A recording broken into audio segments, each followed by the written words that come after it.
नमस्कार, मैं प्रिया राज। आप देख रहे एक न्यूज 24। जिस तरह से लोकसभा चुनाव का दौर था, इसी बीच खबर सामने आ रही थी जिस तरह से उत्तर प्रदेश में भाजपा की सरकार में गिरावट देखने को मिली।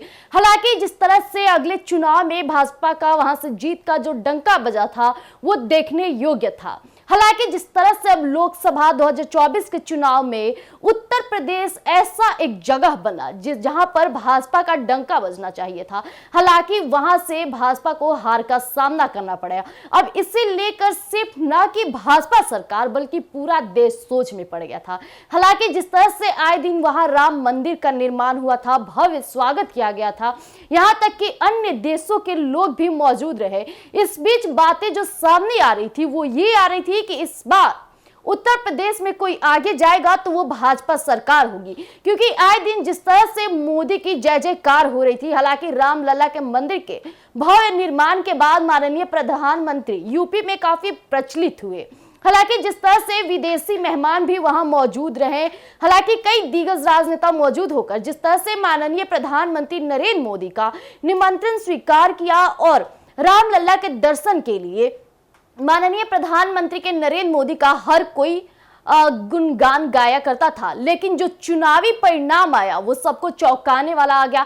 अब इसे लेकर मोदी सरकार को भी कहीं ना कहीं हिचक सामने आ रही है। हालांकि मोदी को भी लग रहा है कि हालांकि कोई तो हमसे वहां से गलती हुई है जो चुनावी दौर में हमें हार का सामना करना पड़ा। हालांकि अब ये खबर सामने आ रही थी कि माननीय प्रधानमंत्री नरेंद्र मोदी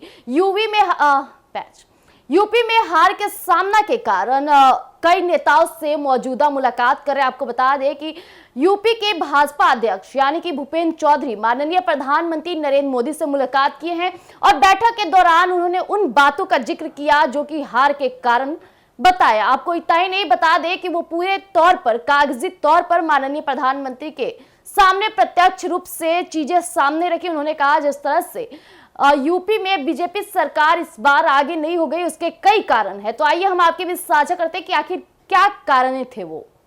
लोकसभा चुनाव यानी 2024 में भारतीय जनता पार्टी को उत्तर प्रदेश में बड़ा झटका लगा था। हालांकि भाजपा को राज्य में केवल 33 सीटें मिली, जबकि बीते चुनाव में पार्टी ने 60 से ज्यादा सीटें जीती थी।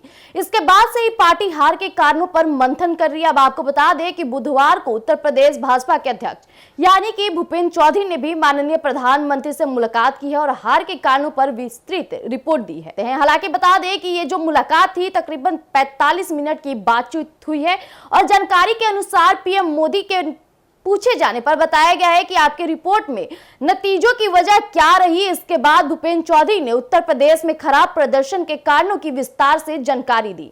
इतना ही नहीं, आपको बता दें तकरीबन 40,000 कार्यकर्ताओं से बात करके भूपेंद्र चौधरी ने 15 पन्नों की रिपोर्ट तैयार की थी। हालांकि आपको बता दें कि भूपेंद्र चौधरी की रिपोर्ट में नाराज कार्यकर्ताओं और प्रशासन को चुनाव में खराब प्रदर्शन की सबसे बड़ी वजह बताया गया है। वहीं बीजेपी मतदाताओं के नाम वोटर लिस्ट से गायब होना भी एक कारण था। वहीं रिपोर्ट में कहा गया है कि प्रशासन के रवैये से कार्यकर्ताओं में भारी नाराजगी के चलते कार्यकर्ता चुनाव में निष्क्रिय रहे थे। इसके साथ ही कई जगहों के अधिकारी पर विपक्षी उम्मीदवारों की मदद करने का भी मामला रिपोर्ट में सामने आया है। यही नहीं, पीएम मोदी को दी गई रिपोर्ट में कहा गया है कि पिछले कई सालों से सरकारी नौकरी में भर्ती न होने के कारण भी पार्टी को नुकसान हुआ है। इसके अलावा ये भी कहा गया है कि जातियों की विचित्र गोलबंदी रही और सीट विशेष पर अलग अलग ट्रेंड रहा। वहीं कई सीटों पर बीजेपी समर्थक जातियों ने भी बीजेपी उम्मीदवार को वोट नहीं दिया, जिसका सीधा मतलब कार्यकर्ताओं की उदासीनता और भीतरघात है। तो जैसा कि भी आपने सुना कि किस तरह से भूपेंद्र चौधरी ने 15 पन्नों की एक रिपोर्ट तैयार करके माननीय प्रधानमंत्री नरेंद्र मोदी के सामने रख दी। हालांकि इसमें उन बातों का भी व्यतीत किया जो बातें हालांकि छुपे जा रहे थे। जिस तरह से चुनावी दौर था, इस बीच कई बातों का उत्पन्न होना माननीय प्रधानमंत्री के लिए एक नए रोजगार के लिए कहा जाता है या उम्मीद के लिए कहा जाता है तो पीछे ले जाता है। हालांकि माननीय प्रधानमंत्री नरेंद्र मोदी यूपी के लिए हमेशा तत्पर रहते हैं। वही योगी आदित्यनाथ भी कभी ना कभी जिस तरह से यूपी में हो रहे अत्याचारों का निष्कासन कर दिया, जिस तरह से वो आए दिन यूपी के लोगों के लिए तत्पर रहते हैं। हालांकि इसमें विपक्षी पलटवार करते हुए नजर आते हैं। मैं बात कर रही हूँ अखिलेश यादव की, जिस तरह से वो भी योगी सरकार पर आए दिन कटाक्ष करते हुए नजर आते हैं। लेकिन जो अगला चुनाव होगा उसे लेकर के मोदी सरकार अभी से गठन शुरू कर दिए। जिस तरह से वो आए दिन बैठक जारी कर रहे हैं, यूपी में किन चीजों की जरूरत है, क्या मुद्दे सामने आते हैं, इस पे विचार विमर्श करते हुए वो नजर आते हैं।